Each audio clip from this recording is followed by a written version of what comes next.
بسم الله الرحمن الرحيم. دروس اللغة العربية لغير الناطقين بها. الجزء الأول الدرس السادس عشر. Arab tili darsligi birinchi qism 16-dars. Endi 16-darsni boshlashdan ilgari 16-darsdagi muhim nuqtalarni bir oydinlashtirib olaylik. 16-darsimizda o'rgangan muhim nuqta sal muhimroq. Ko'pincha o'quvchilar shu ishlatish jarayonida ilishadigan nuqta. Endi biz oldingi darslarda ko'rsatish almashlarini o'rgangan edik.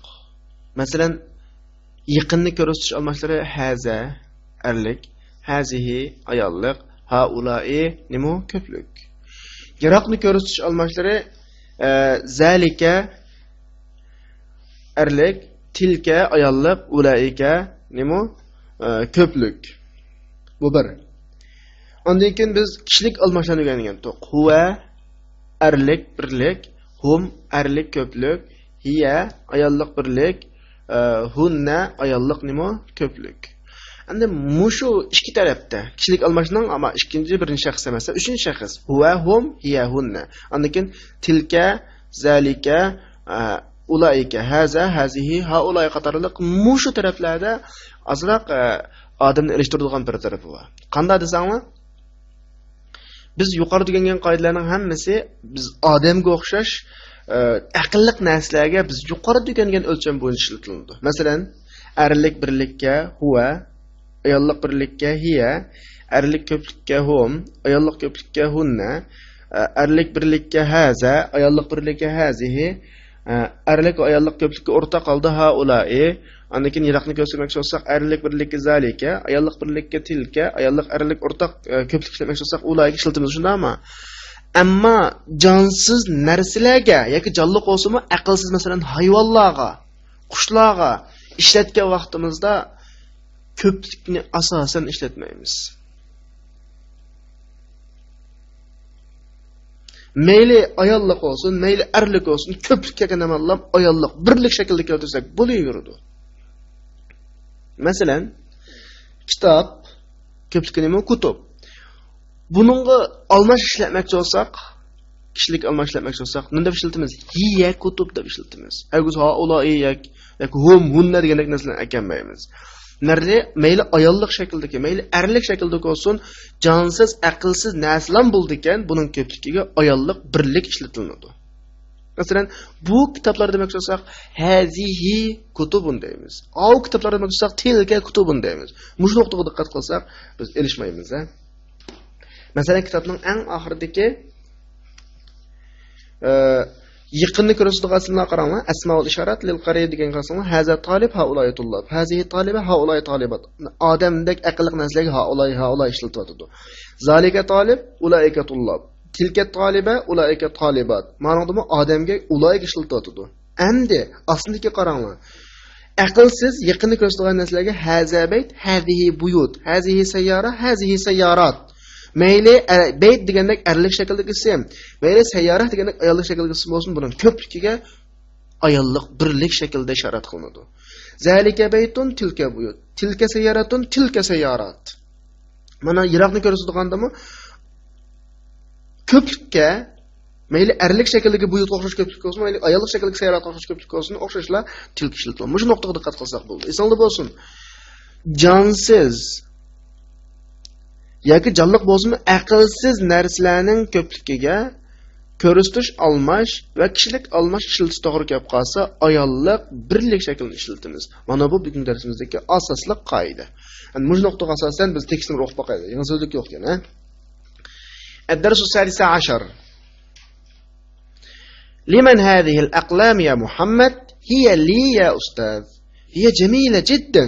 وهذه الكتب الجديدة أهي لك؟ لا هي لحامد. أين دفاتركم يا إخوان؟ هي هنا على المكتب.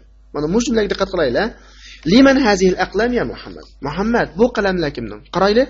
Aqlam ko'plik, ammo buning nima ishlatiladi? Hazihi deb ayollikning birligini ishlatiladi.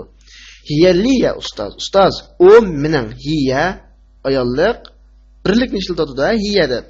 Hiya jamila jiddan. U bak chiroyli. Hiya ayollik birlik ishlatdan, lekin sifatlarga ayollik birlik ishlatadi jamila deb. Aqlam ko'plik tursa shundami? Ama ayollik birlik ishlatadi. Va hazil kutubul jadidatu ahyalak. Bu yangi kitoblarimiz sizningmi? Yangi kitoblar umi sizningmi? Meni qaranglar. Kutub ko'plik. Ammo buning kelgan sifat nima keladi? Jadidah deb ayollik birlik keladi. Va buningga ekelengan kishilik almash yiya deb ayollik birlik keladi. Mush nuqtasimizda bak tusun.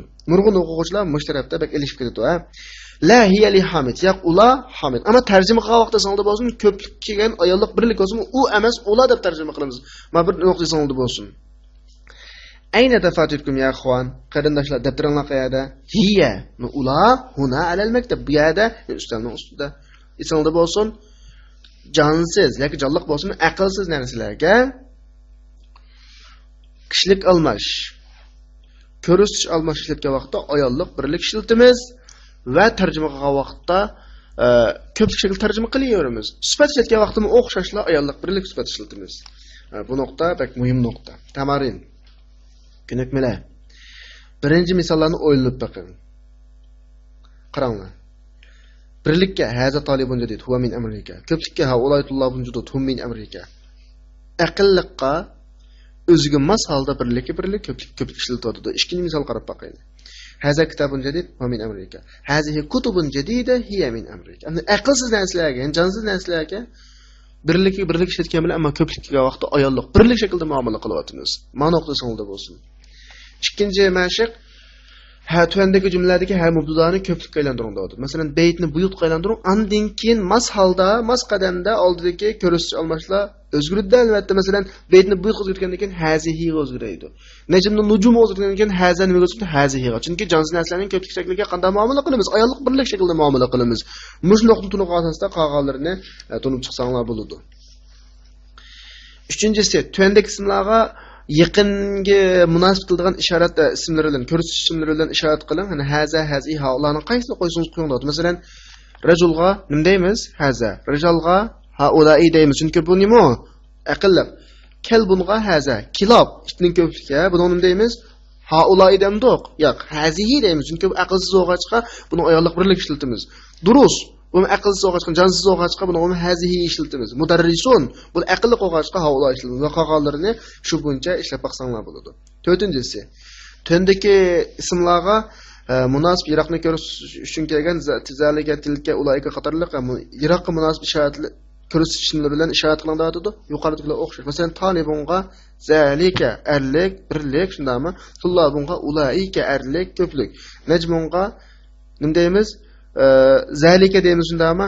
Ammo nujum deb ko'plik kelib qolsa, buningga ayollik birlikni tilka shaklda. Shu asosda boshqalarini ishorat ko'rsatsanlar bo'ladi. Va axiru da'wana alhamdulillahi robbil alamin.